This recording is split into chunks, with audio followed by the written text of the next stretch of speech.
tamsybių į savo nuostabią šviesą. Seniau ne tauta, dabar Dievo tauta, seniau neradę gailestingumo, dabar jį suradę. Esame išrinktoji giminė, šitaip parašyta, ar ne pasakyta, esate išrinktoji giminė, karališkoji kunigystė, šventoji tauta. Ir apie tautą mes labai aiškiai žinome, ne? Kaip aš ir minėjau, kad tas supratimas gal net pas kiekvieną žmogų skirtingas, tai susiję gal su praeitim arba su kažkokiu tai, ne, kažkokiam žiniom, bet dabar žvelkime į Bibliją, į žodį. Ne, vat kas yra, ar mes iš tikrųjų esame dabar šventoji tauta. Petras šitaip sako. Ir aišku, jeigu pamatyti visą tą kontekstą, Petras pradeda savo laišką pasklidusiems ateiviams, tai reiškia tiems žmonėms, tai reiškia tie, kurie, kaip mes praėjusį kartą minėjome, pirmieji vaisiai. Taip, jau atėjo, jie patikėjo ir jie dėl persekiojimo buvo išsklaidyti. Čia ir parašyta, ne? Ponte, Galatijoje, Kapadokijoje, Azijoje ir Bitinijoje, išrinktiems iš ankstinių Dievo Tėvo numatymų, dvasios pašventinimu, kad būtų klusnus ir apšlakstyti Jėzaus Kristaus krauju, te padaugėja jums malonė ir ramybė. Ir dabar šitas nuostabus laiškas mums duotas, jis atskleidžia tai. Dar pasižiūrėkime taip pat 1 skyriaus 23 eilutę. Jūs esate atgimę ne iš pranykstančios, bet iš nenykstančios sėklos gyvų ir amžinai pasiliekančių Dievo žodžiu. Štai šitą eilutę labai aiškiai parodo, tai kas yra ta tauta, iš kur, mums galima sakyti prisiminti, kai įvyko tas tautų kraustymasis, tai reiškia po Nojaus, buvo žmonės statę Babelę, jie daugėjo žemėje, jie pasidarė galingi, didingi, bet Dievas juos išsklaidė. Ir pradžios knygoje, kai mes žiūrime, 11 skyriui tas vyko tautų, galima sakyti, atsiradimas. Jie pradėjo kalbėti kitomis kalbomis. Ir šiandien daugelis nesusišneka. Ir šiandien žmonės yra nesusišneka, ne? Vyksta tam tikra konfrontacija, taip atrodytų. Bet pasižiūrėkite į tą, kaip mes ką tik perskaitėme, sėklą. Taip, 12 skyrius, pradžia, kai Dievas prakalba Abromui. Viešpats tarė Abromui, palik savo šalį, giminės, tėvų namus ir eik į kraštą, kurį tau parodysiu. Aš padarysiu tave didelę tautą, tave laiminsiu ir padarysiu tavo vardą garsų ir tu būsi palaiminimas. Aš laiminsiu tuos, kurie tave laimina ir prakeiksiu tuos, kurie tave keikia ir tavie bus palaimintos visos žemės giminės. Ir kai mes dabar skaitome apie karališką kunigystę, šventoji tauta, ypatingi žmonės, mano vertime įsigytieji žmonės, bet vėlgi pati pradžia, nuo ko čia prasideda, išrinktoji giminė. Ir aišku, fokusas būtent į šitą eilutę. Bet čia toks kaip prakeikimas ir palaiminimas. Palaiminti, jeigu tu laiminsi, ar net laimins Abromo, bet su kuo tai susiję? Supraskite, dabar, kai mes šitą jau turime, tikintysis jau turi, jis yra, tai aiškiai, jūs esate išrinktoji giminė, nes Kristus tai atliko. Ir prakeikimas kame yra? Čia reiškia, kažką tai negerai su ta tauta padariau. Žiūrėkite, visas tas nuostabus planas. Atsiminkime laišką Galatams 3 skyrių. Paulius išaiškina, galima sakyti, šitą nacijos tautos prasme. Laiškas Galatams 3:8. Ir raštas numatydamas, kad Dievas tikėjimu išteisins pagonis, iš anksto paskelbė Abromui Evangeliją. Tavyje bus palaimintos visos tautos. Čia cituojama pradžios 12 skyrius. Bet toliau, taip tikintieji susilaukia palaiminimo kartu su tikinčiu Abromu. Palaiminimas ateina iš tikėjimo Abromo. Sako, kartu su juo. Ir čia yra palaiminimas. Palaiminimas, mes jau kalbėjome daug kartų, tai yra santykis su Dievu. Tai atradimas to, tai jau Dievas sujungia. Ir tai įvyko per Jėzų Kristų, kai jisai prisikėlė. Aišku, jisai numeriais atpirko, bet dabar prisikėlęs, jisai gyvas, jis tapo gyvybę teikianti dvasia. Bet kaip su prakeikimu? Pažiūrėkime sekantį eilutę 10. Visi, kurie remiasi įstatymo darbais, yra prakeikti. Ir kame tas dabar prakeikimas? Nes parašyta, prakeiktas kiekvienas, kuris nuolatos nesilaiko visko, kas įstatymo knygoje parašyta ir to nevykdo. Ar matote, kas yra prakeiktas, kas nevykdo įstatymo? Kaip 10 eilutės pati pradžia. Visi, kurie remiasi įstatymo darbais, yra prakeikti. Visi. Kodėl? Nes tu turėsi problemą. Nes aišku, tai kaip tai Dievas davė Dievo įstatymą, kaip mes ir žiūrime, ne? Ketvirtadieniais išėjimo knygą, ten taip viskas gražu, kad būtų švaru, kad būtų skaistu ir būtų santykis su Dievu. Bet praktikoje, kaip su žmonėmis, remiasi, kas įstatymo darbais, tas suklumpa. Dievas davė įsakymą ir jisai žinojo, kad jo negali laikytis, bet jis parašė malonės kelią. Kas tas malonės kelias? Ne? Per visą Bibliją, per visą istoriją jis eina. Tai yra Kristus. Tik per jį tu turi susitaikinimą ir dabar, jeigu tu susijungiai su juo per sandorą, vykdai įstatymą. Jo įstatymas ir yra. Kai tu jau susijungi su juo, tu mėgaujasi juo. O kai tu mėgaujasi juo, tu vykdai įstatymą. Tu myli. Bet dabar žiūrėkime dar kartą. Tauta. Tai mes esame tauta. Ir kaip tikintieji čia ir sako, išrinktoji, karališkoji, kunigystė, šventoji tauta. Čia kaip ir sinonimai, bet jie turi tokį atspalvį, ne kitokį aspektą. Žiūrint į istoriją. Dievas išsirinko Izraelį. Taip, tas nuo Abraomo prasideda viskas. Ir visa ta istorija tokia buvo ir aišku, kaip ir sakoma, palaiminimas prakeikimas. Viduriuko nėra. Būtent tai, kas susijęs su Izraeliu. Ir netgi, kai mes matome Saliamono šventyklos pastatymas, atrodo, tai buvo šlovinga, galinga, nužengė Dievo šlovė į tą šventyklą, atrodo, viskas gerai, bet po truputį viskas sugedo.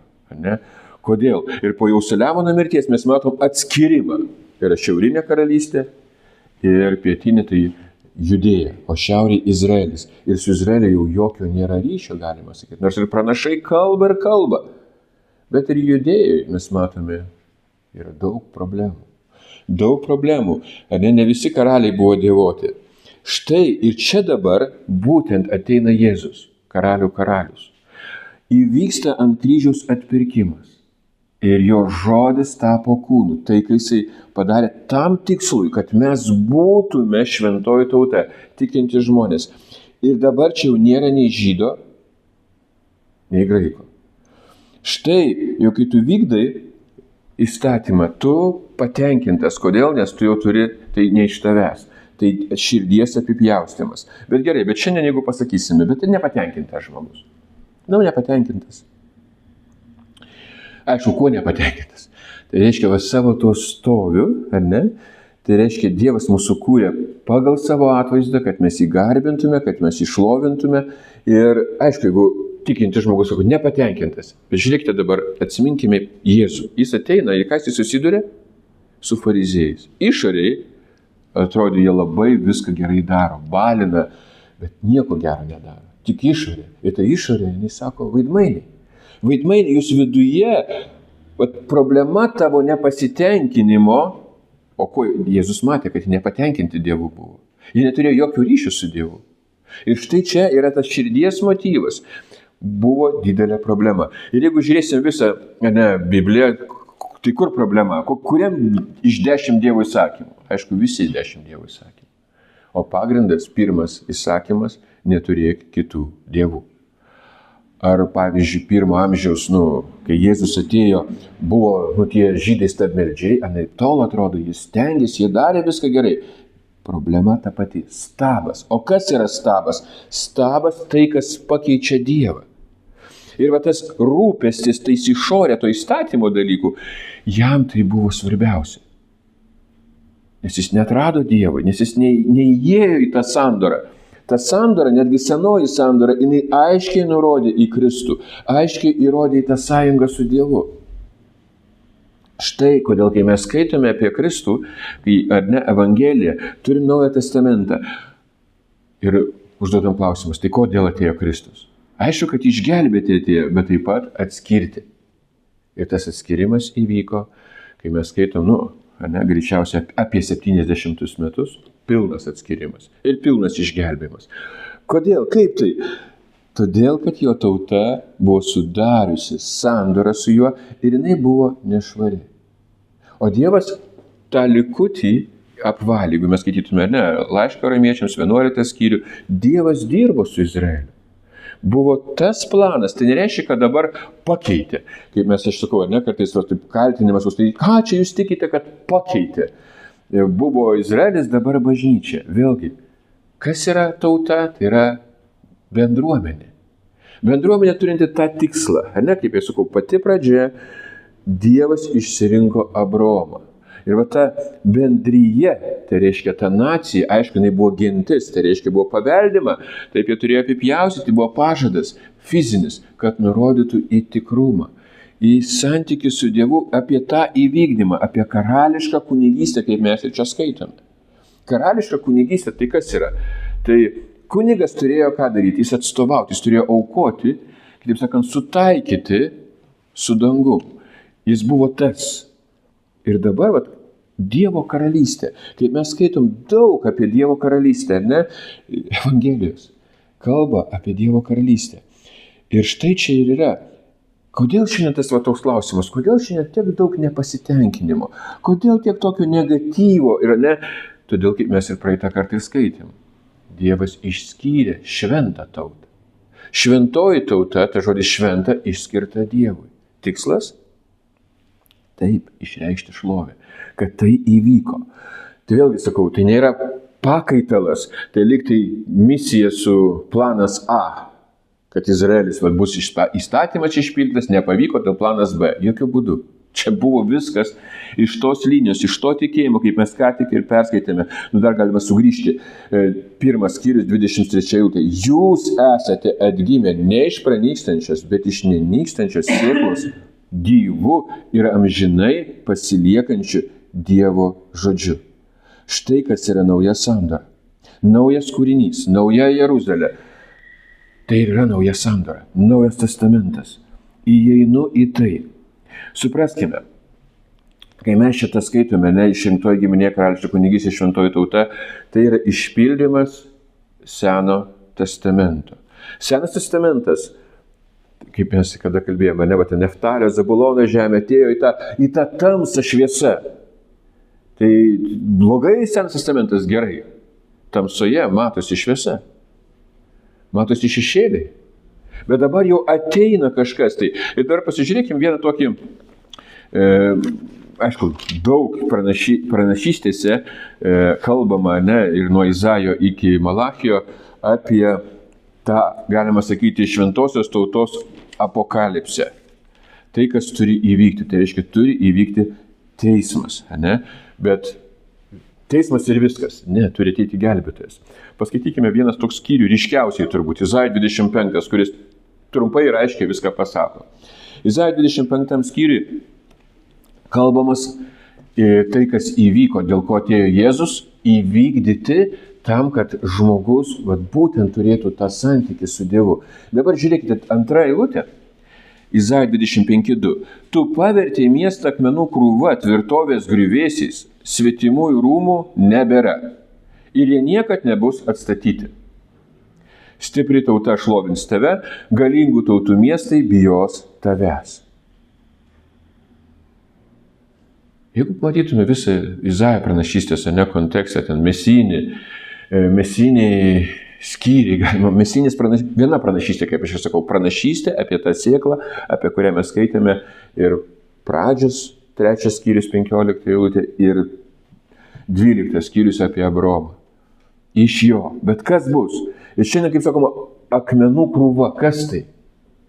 Ir žiūrint atsimenant Jėzaus žodžius, labai aiškiai pamatyti, kad į tą žodis apie Jeruzalę. Tas atskirimas. Kaip sakau, Jėzus atėjo išgelbėti ir atskirti. Bet šiandien krikščionybė dar tokį viduriuką. Viskas, ne taip išgelbėti, dar kažko trūksta. Ir ne taip atskirti. Ir štai kodėl toks chaosas. Štai kodėl tiek daug neramybės. Bet dabar, kai tu tai pažįsti, turi taiką su juo. Ir pasižiūrėkime, kas čia toliau, koks yra palaiminimas, ne čia prakeikimas, bet čia šalia nuo 6 eilutės. Kareivijų viešpats šitame kalne suruoš pokylį visoms tautoms, pokylį su geriausiu maistu ir senu bei nusistovėjusiu vynu. Ant šio kalno jis pašalins šydą, kuris gaubė visas tautas ir giminės. Dabar supraskim. Prieš tai kalbama buvo, ar ne, kad 25.3 stipri tauta šlovins tave. O čia sako visos tautos, visoms tautoms pokylis. Tada, taigi čia aišku dar neįvyko, dar tai turi būti kažkada tai. Kai Jėzus atėjus kalbėjo apie dvasinę dangaus karalystę, jinai yra reali, tai yra taika, tai yra širdies nuostata. Žmogus gauna naują širdį, tą santykį su juo. Ir dabar čia ta puota, apie ką mes ir skaitome Evangelijose, dauguma palyginimų, bet ne tik Evangelijose, ir užsibaigia Apreiškimo knyga, vestuvių puota. Tai yra puota geriausias maistas. Kas yra geriausias maistas, aš nežinau, ne? Kiekvienas turi savo, bet atrodo, čia maistas, tai ko žmogus gali jau būti sotus. Jo nebetrūksta. Senas nusistovėjęs vynas, kuris duoda tą linksmybę, džiaugsmą. Ir štai tas šydas pašalintas. O kas yra šydas? Tai reiškia, kai tauta turi tas sienas, ribas. Dabar aš nekalbu apie fizinės tautas, bet mes kaip žmonės, tos ideologijos, religijos, tai kas mus skaldo. Aš supratimą turiu tokį, kitas kitokį. Ir tai yra šydas. Žmonės nesusikalba. Žmonės pykstasi. Nuo Babelės laikų. Bet dabar Jėzus būtent per tai išpildo, kad mes įeitume į šitą bendravimą, į šitą puotą, kad jau būtų žmogus būtent dvasiškai patenkintas. Įvyko žodis. Kristaus kraujas praliejo tą kraują ne veltui. Jis atpirko ir tas žodis tapo kūnu, reiškia užbaigtumas. Pažiūrėkite 8 eilutę. Jis sunaikins mirtį amžiams, viešpats Dievas visiems nušluostys ašaras ir pašalins panieką nuo savo tautos visoje žemėje, nes tai pasakė viešpats. Tuomet jie sakys, štai jis, mūsų Dievas, mes laukėme jo ir jis išgelbės mus. Jis yra viešpats, kurio laukėme, džiaukimės ir džiugukime dėl jo išgelbėjimo. Štai kas yra mirties nebuvimas. Kas yra mirtis? Tai atskirimas nuo Dievo. Kai mes kalbam, sufokusuojam į mirtį, iš viduramžių, aš nežinau, ar iš kur čia atėjusi ta religija, o gal iš Senojo testamento, bet kad tai yra baisiausia. Ne. Mirtis tai yra nebuvimas santykio su Dievu. Dabar jau santykis yra, sunaikinta tai, kas skyrė tą sieną. Todėl, kad tame kalne, tai pavirto kalnu, ir tu pranašysėsi kalbą apie tą kalną, ne tik kad Sioną matomą fizinį kalną, bet tai jau tapo dvasiniu, tai tapo ta realybė, ta tikrovė. Ir čia kaip, žiūrėkite dar kartą, visiems nušluostys ašaras. Apreiškimo knygoje mes labai panašiai tai skaitome, ne? Tai yra įvykdymas. Bet pasižiūrėkime, ko įvykdymas. Dar pasižiūrėkime, 21 skyrius, nuo 3 eilutės. Ir išgirdau galingą balsą skambantį iš dangaus, štai Dievo buveinė tarp žmonių, jis apsigyvens su jais ir jie bus jo tauta. Ir pats Dievas, jų Dievas, bus su jais. Jis nušluostys kiekvieną ašarą nuo jų akių. Ir nebebus daugiau mirties, nei liūdesio, nei dejonės, nei skausmo, daugiau nebebus. Nes kas buvo pirmiau, praėjo. O kas buvo pirmiau? Senas testamentas. O sena sandora. Ir dabar praėjo, nušluostė ašaras. Pasižiūrėkite dar kartą ašarą. Ir mes, kaip sakom, vis tiek žmonės tiek daug skausmo. Bet dar pasižiūrėkime, į tą kontekstą. Dievo buveinė, 3 eilutė tarp žmonių. Kas ta Dievo buveinė? Net kituose vertimuose, rusiškai skynė, tai reiškia palapinė. Ir Senam testamente tai buvo ta vieta, kur yra Dievas. Kur turėjo būti Dievas. Ir toliau, kai mes čia skaitome, jie bus jo tauta. Kaip mes šiandien žiūrime, šventoji tauta. Jie bus jo tauta. Ir šiandien, kai žiūri, kažkaip kažko tai trūksta. Tos kovos, tos pastovus nepasitenkinimas, žiūrėjimas į tą savyje, tą nuodėmę ir pralaimėjimas. Aišku, tada žiūrėjimas į kitų ir ieškojimas kaltų ir taip toliau. Pasibaigia. Pasižiūrėkime, čia yra pergalė. Pats Dievas, jų Dievas bus su jais. Jis yra tavyje. Ir jis nušluostys kokią ašarą. Kai šiandien mes žiūrime taip, mes, verksmo atrodo daug. Daug neteisybės, problemos, artimi žmonės miršta, kažkas ne taip su karjera ir taip toliau, taip toliau. Dabar dar kartą, pažiūrėkime į visą Biblijos kontekstą, dėl ko žmogus verkia. Biblijai. Pagrindinė priežastis. Adomas ir Ieva buvo pašalinti, ne? Išvaryti. Žiūrėkite, tas, kai jie suvalgė tą vaisių ir įvyko tas verksmas. Jeigu matysim visą Bibliją, ar ne, visą šventą raštą, tai ant tiek tai matosi, kad štai kur yra verksmo priežastis. Ne tai, kad, aišku, tai ką dabar neverksim, kai kažkas miršta, čia ne apie tai.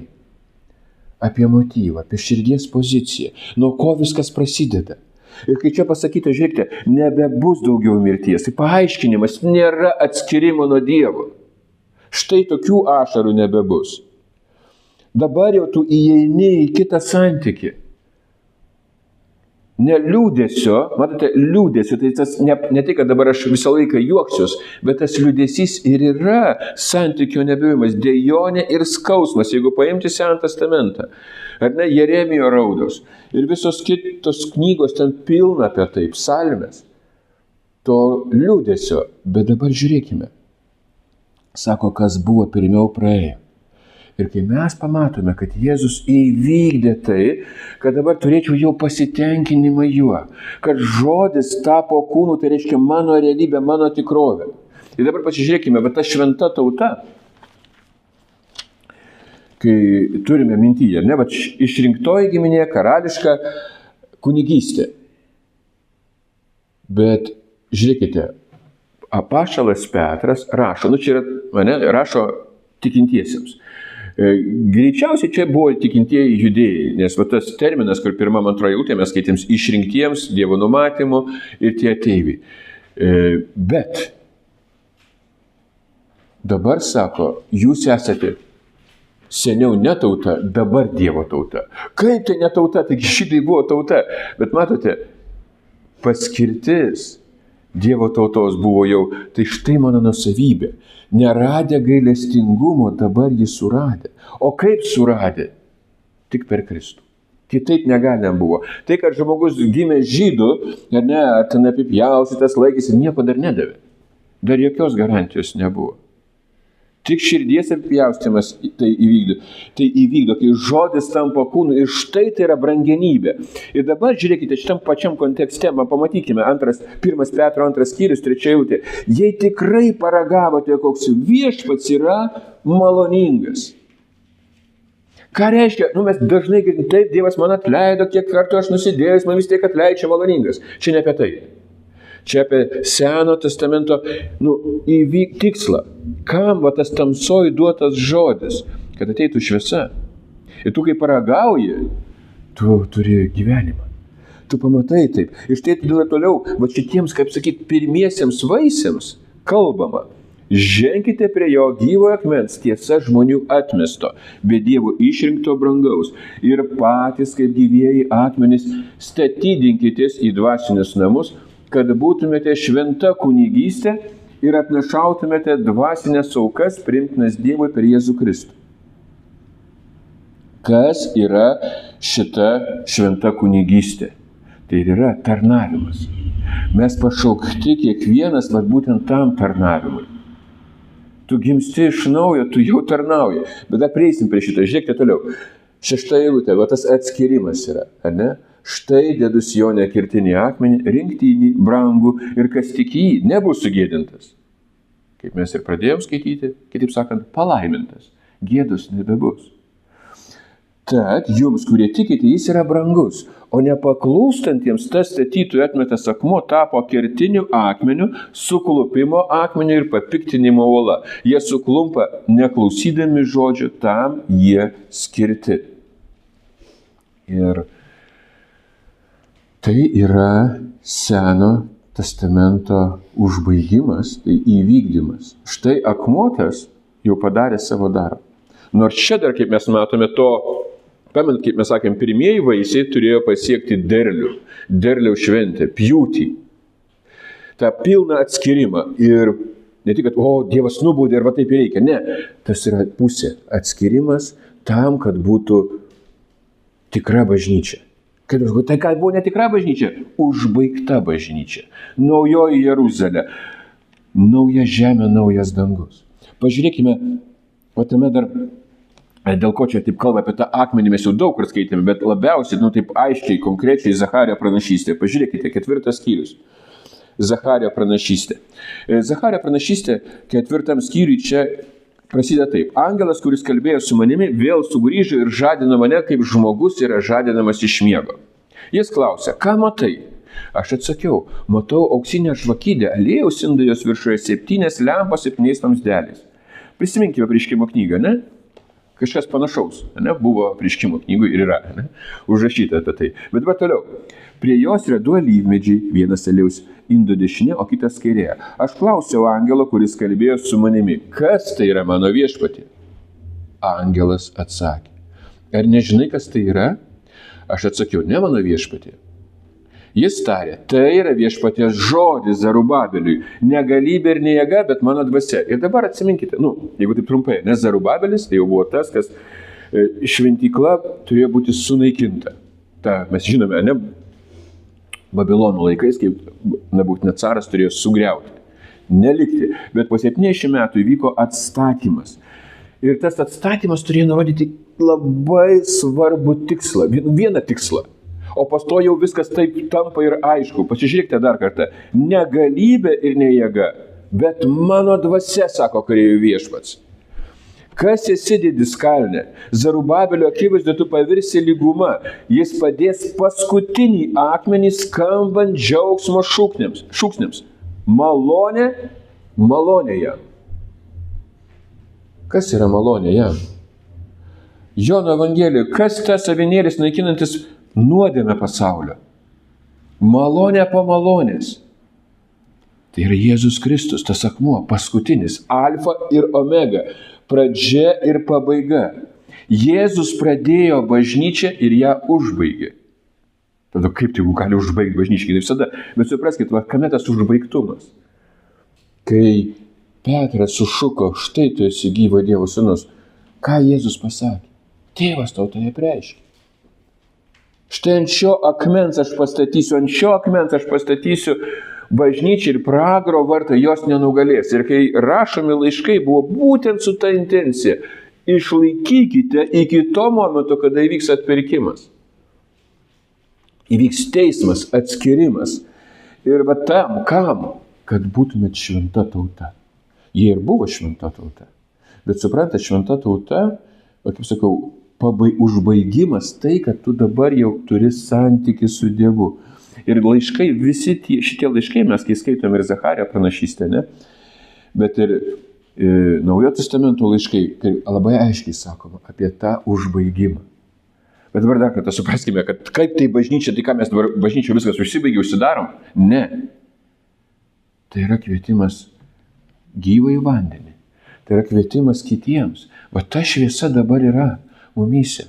Tai yra tas mėgavamasis juo gyvenimas, kur nėra nepasitenkinimo piktumo, suklupimo akmens. Ir kai Filipiečiams laiške pasakyta, esu tikras, kad tas, kuris pradėjo jumyse gerą darbą, jis ir pabaigs iki Jėzus Kristaus dienos. Čia Filipiečiams 1:6. Bet žiūrėkite, dabar ir visi kiti laiškos taip pasakyti, pabaigs iki Jėzaus Kristaus dienos. Jis pradėjo darbą, pabaigs. Ir kaip čia mes, jis mumyse pradeda, ir kažkaip tai va čia šiandien man pabaigs mane. Jis pabaigė. Jis alfa ir omega, Apreiškimo knyga užrašyta, pergalė atėjo, mirties nebėra. Tada, ką tu čia šneki, taigi miršta, kapinės pilna žmonių. Vėlgi, kas yra mirtis, būtent Biblijos tema. Ir tas pats tauta, tikroji tauta, yra Dievo tauta. Dabar pasižiūrėkime, kai mes 1 Korintiečiam 15 skyrius, ne, ten labai nuostabiai apaštalas Paulius apie, kad pirmasis žmogus Adomas tapo gyva siela, paskutinis Adomas gyvybę teikiančia dvasia. Ir visas 15 skyrius būtent yra evangelija. Ne? Ir tai, kas turi įvykti būtent tuo eschatologiniu paaiškinimu. Bet dabar žiūrėkite, 54 eilutė. 1 Korintiečiam 15 skyrius 54. Kada šis gendantis apsivilks negendamybę ir šis marusis apsivilks nemarybę, tada išsipildys užrašytas žodis: pergalę prarijo mirtį. Anksčiau, kai aš skaičiau šitą eilutę, man buvo mokama, kad štai tu numirsi ir tada praeis mirties, nebebus tau dabar tada. Bet apie ką čia kalba? Atsiminkime dar Seną testamentą. Žiūrėk, kurgi mirtie tavo geluonis, kurgi mirtie tavo pergalė. Mirties geluonis yra nuodėmė. O nuodėmės jėga įstatymas. Štai apie ką kalbama.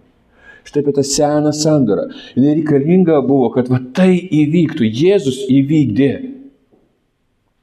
Bet dėkui Dievui, kuris duoda mums pergalę per mūsų viešpatį Jėzų Kristų. Jis duoda ir jis davė. Dabar šita pergalė yra.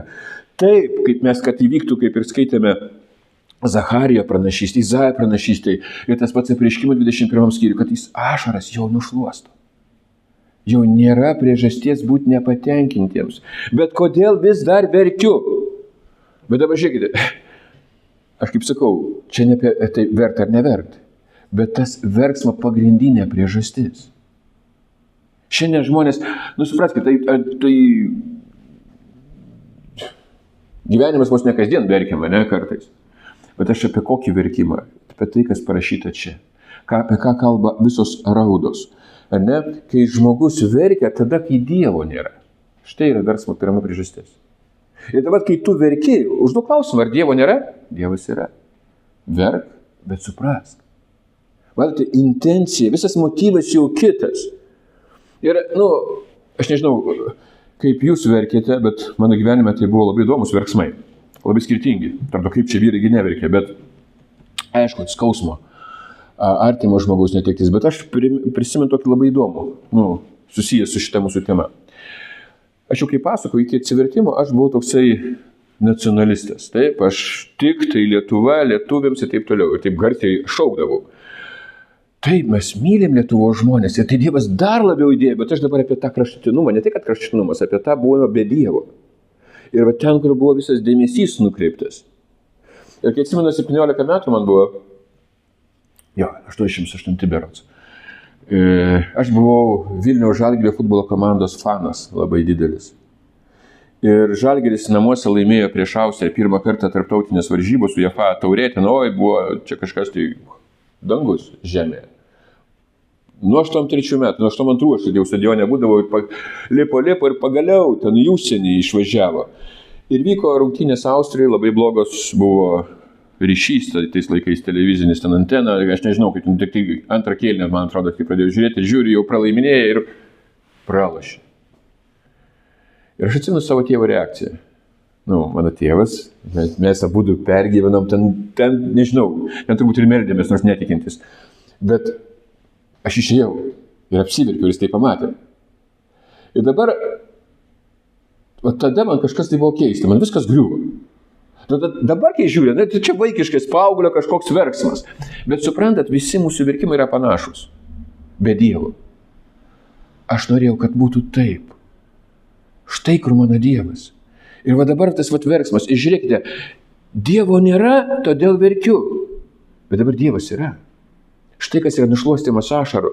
Tu įeini į šitą sandorą, į santykį ir jau nėra problemos, jau nėra šito verksmo. Dabar jis yra tavyje. Dabar jis, suprantate, būtent tu matai, kad jis viską sukūrė naują. Nauja Jeruzalė, nauja sandora, tas testamentas.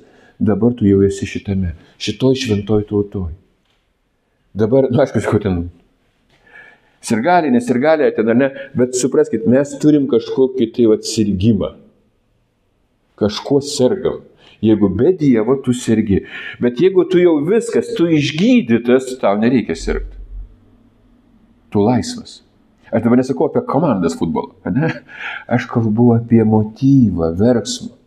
Ir mes kai šitą suprantam, bet tos ašaros ir čia sako, taigi aš nenoriu taip, kad visą laiką ašaros būtų. Nes dažnai taip kaip kalbė apie tai, kas žodis sako, ar ne, netgi labai išsilavinę rašto žinovai sako, aš nenoriu, kad tai būtų. Bet žiūrėkit motyvas. Kristus nušluosto ašaras. Kokias? Santykis yra. jis tavęs jau niekada nepaliks. Pragaro vartai nenugalės. Ir dabar, kai mes žiūrim Senąjį testamentą, dabar truputėlį. Ezro knyga, kodėl tai svarbu Ezro? Atsimenat, kas buvo Ezras, Nehemijas, ar ne, apie ką rašo Jeremijo raudos. Atsimenat. Ezras, priminsiu, buvo tas, kuris turėjo būti iniciatorius atstatymo šventyklos. Nehemijas buvo tas, kuris turėjo statyti miesto sienas. Tai yra labai svarbu tuo metu buvo. Ir Nehemijas, jeigu prisimintume, jis tenai ilgai verkė, kai sužinojo, kad Jeruzalė neturi sienų. Jis ilgai verkė. Atrodo, nu, jam gaila buvo toks, žinot, gailestis toks dėl tautos, toks nacionalistinis. Ne. Dievo nėra. Izraelį. Santykio nebuvimas. Tai nurodo būtent į tą verksmą. Ir dabar žiūrėkite Ezro knygoje, kai jau šventykla vėl iš naujo atstatoma.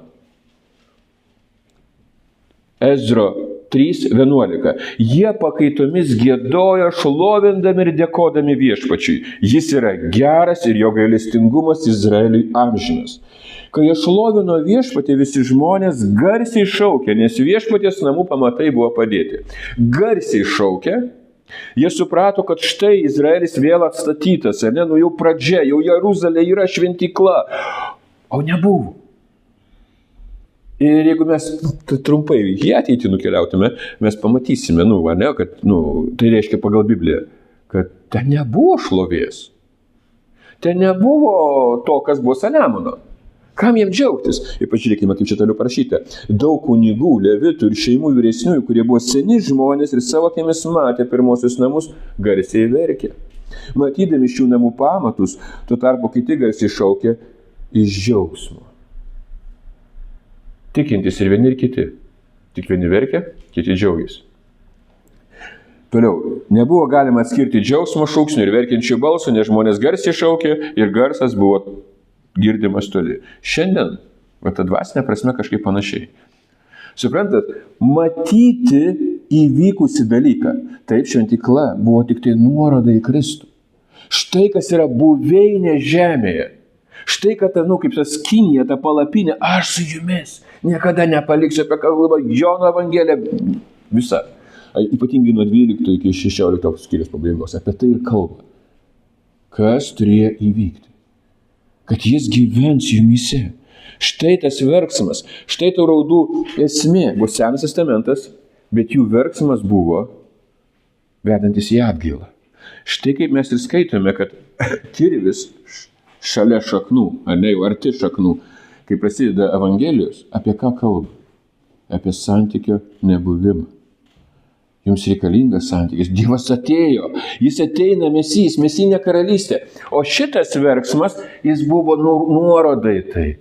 Ne tai, kad aš dabar verkiu, kad, taip, aš suprantu, skauda, kai mums skauda fiziškai. Nesijuoksi. Bet čia kalbam apie tą vidinę nuostatą.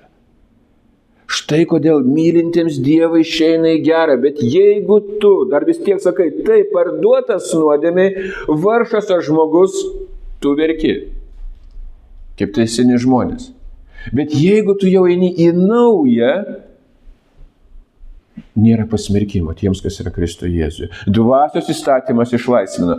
Ir čia žiūrėkite dabar, Jėzus ateina, kaip aš jau sakiau, atskirti ir išgelbėti. Atrodo priešingai, visiškai priešingai, bet taip ir yra. Tai daro dviašmenis kalavijas. Užduokim klausimą, ar Jėzus verkė? Verkė? Atsiminkim Lozorių. Kai mirė. Jis verkė. Bet dėl ko jis verkė? Dėl to, kad Lozoriaus gaila? Ne. Jis verkė dėl žmonių padėties, kad jie nepažįsta tėvo, kad jie neturi šito santykio. Ir aišku, yra jo tauta. Mes šiandien, kai ir žiūrime apie jo tautą, pasižiūrėkime, labai įdomu. Tas Luko Evangelijoje, 19 skyrius.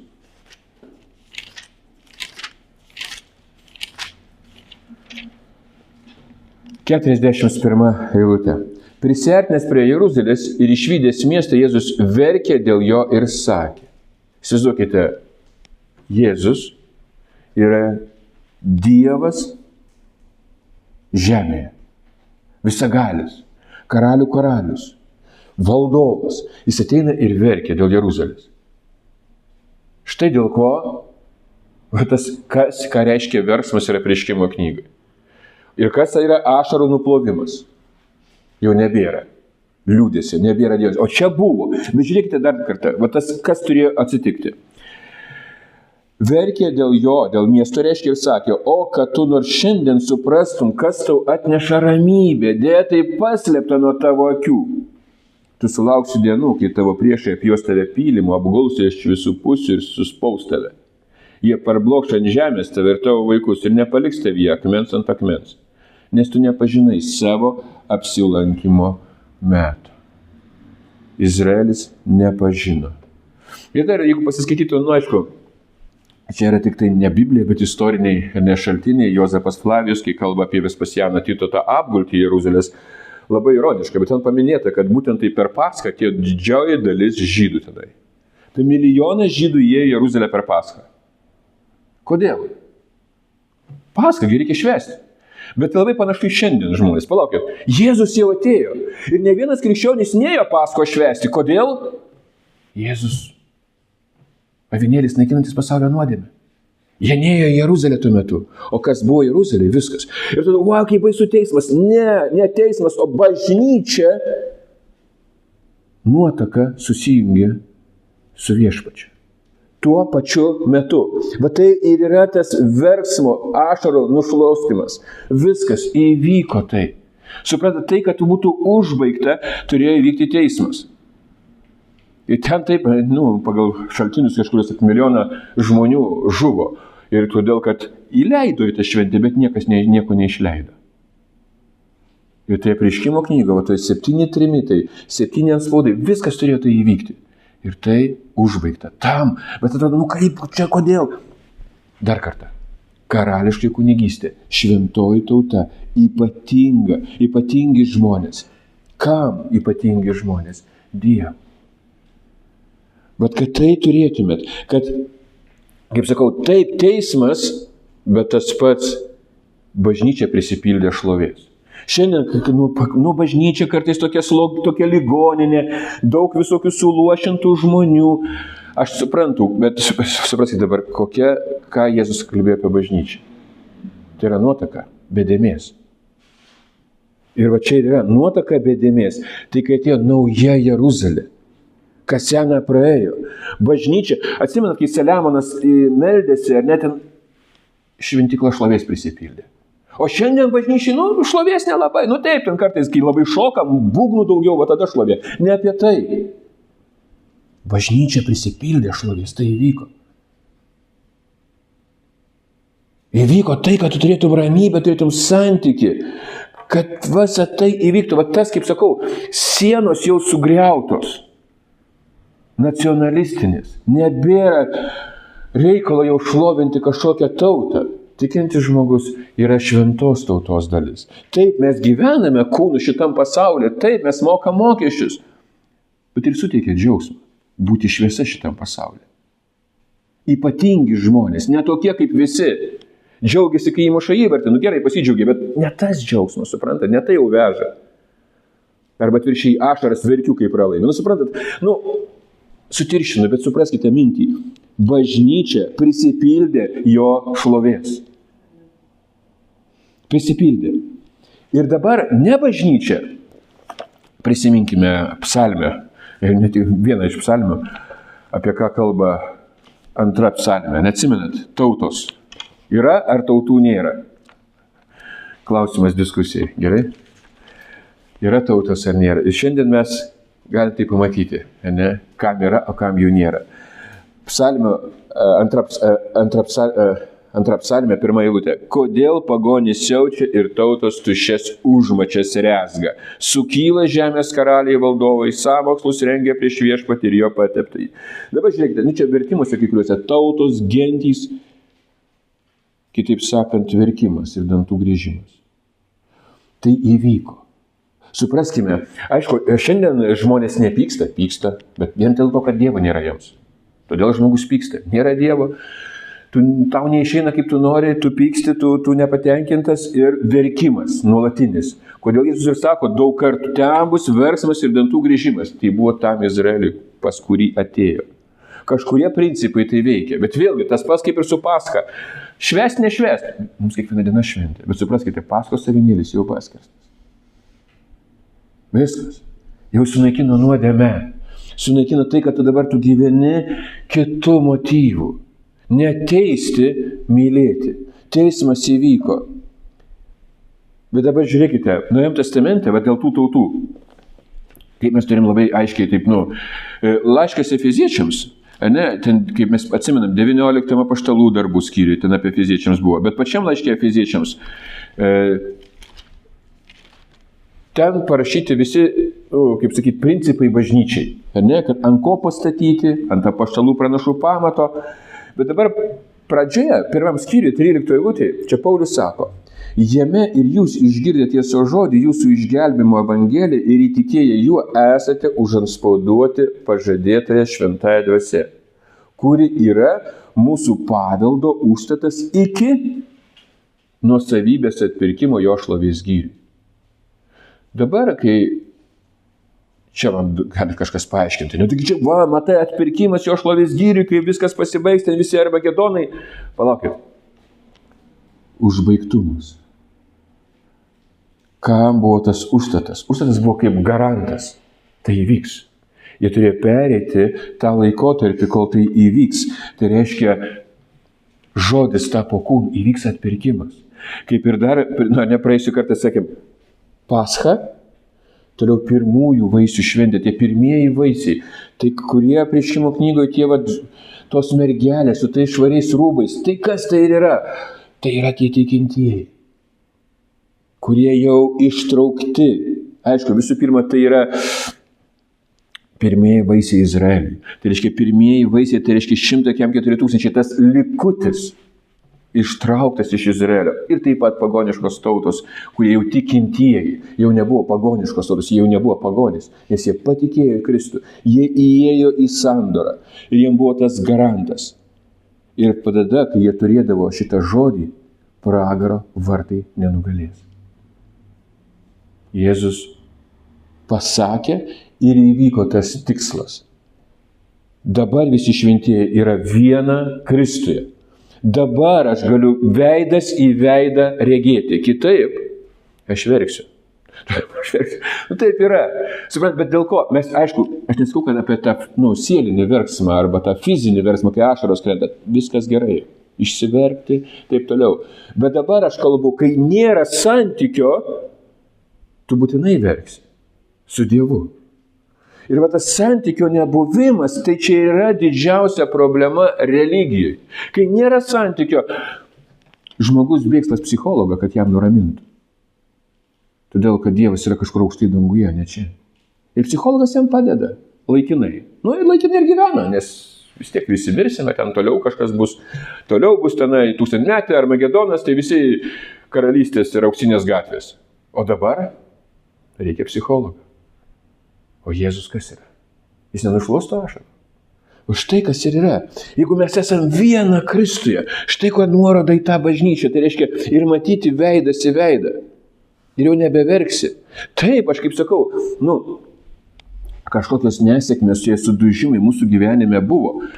Tam, kad tie stabai sugriūtų. Man stabas, kaip sakiau, buvo, pavyzdžiui, futbolas, ne? Arba dar kažkas. Tai mes turim kiekvieną skirtingų, tada čia smulkmena. Bet supraskit, stabas yra stabas, tai kas vietoje Dievo. Ir toliau, kai tu jau patiki, tu aišku susiduri su įstatymu. O įstatymas sako, galima, negalima. Ir aplinkui visi dar tautai pasako, matai, tau reikia tą ir tą padaryti, tada bus gerai. Bet dabar žiūrėkit. Meilė, himnas meiliai. Kuo jis užsibaigė? Mes neskaitysim, bet apie tą tobulumą, užbaigimą.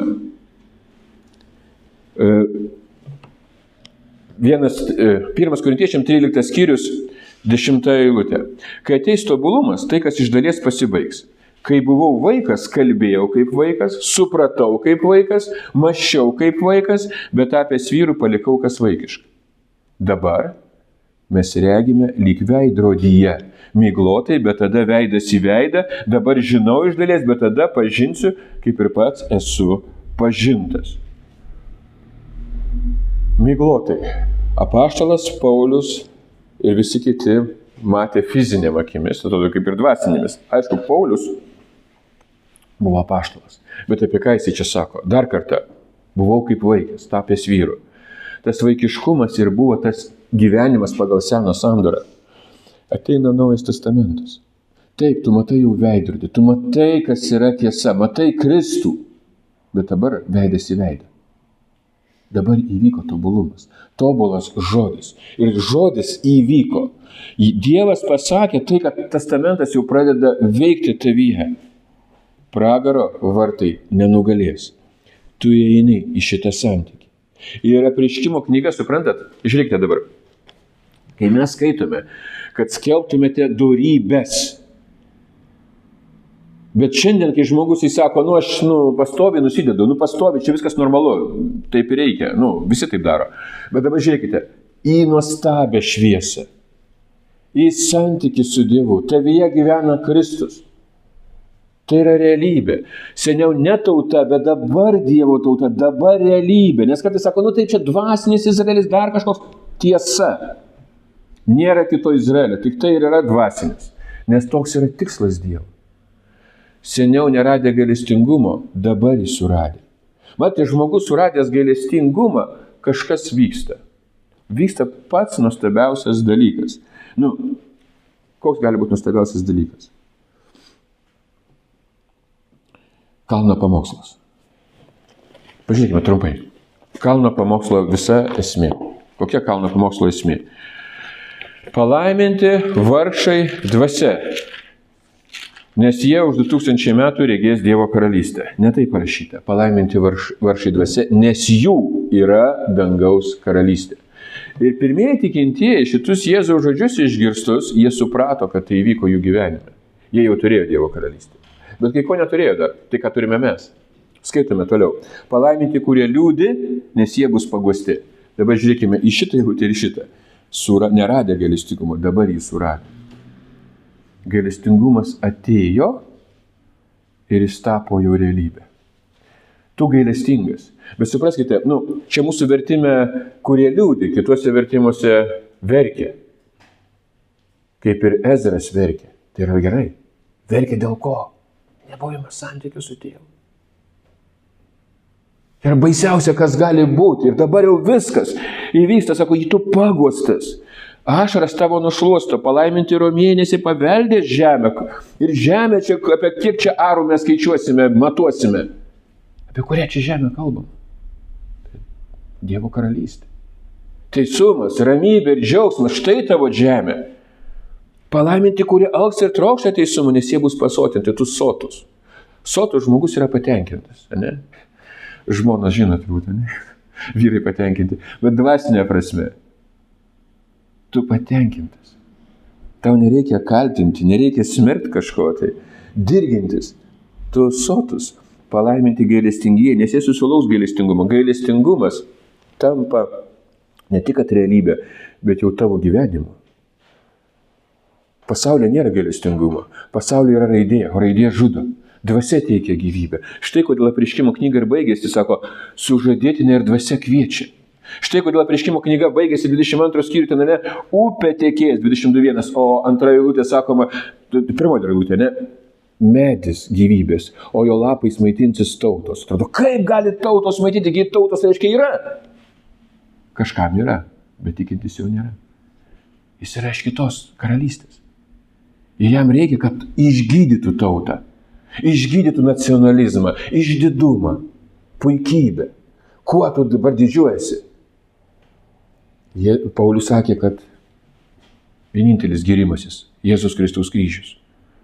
Ir štai čia kodėl sako, palaiminti tyraširdžiai, jie regės Dievą, kaip ir Paulius jau regėjo Dievą. Taip, bet dabar jau, kai viskas įvyko, sandora, kaip Korintiečiam 13 skyrius, meilė tapo tavo gyvenimo pagrindas. Ta gyvąja vandens upė. Ir toliau pasakyta palaiminti taikdariai, nes jie bus vadinami Dievo vaikais. O štai čia ir yra. Supraskite, kai mes ypatingi žmonės, kad skelbtumėte dorybės, tai dorybė va šitam pasaulyje. Dievas švietė tamsoje. per žodį, per Izraelį. Dabar jis išviečia per bažnyčią. Tai reiškia nauja Jeruzalė, santykis, ta bendruomenė, kad Dievas ištraukė, kaip mes matėme tais laikais, ir užbaigė. Kad dabar būtų šita realybė jau tavo tikrovė. Kad iš tikrųjų, kai mes švenčiam šventes, o kas yra šventė? Žodis šventas išskirtas Dievui. Tu mėgaujasi. Kaip mes ir skaitėme pranašuose, taip, tu mėgaujasi tuo išrinktiniu maistu, pačiu geriausiu maistu. Kas tai yra tas geriausias maistas? Bendravimas, santykis. Santykis vienas su kitu tikinčiuoju. Tu matai tai. Ir štai kodėl taikdariai, nes jie būtų vadinami Dievo vaikais. Jau tapo tai tavo gyvenimu, tapo norma. Ir va tuo tu gyveni. Štai kas yra būti šventa tauta, šventoji tauta.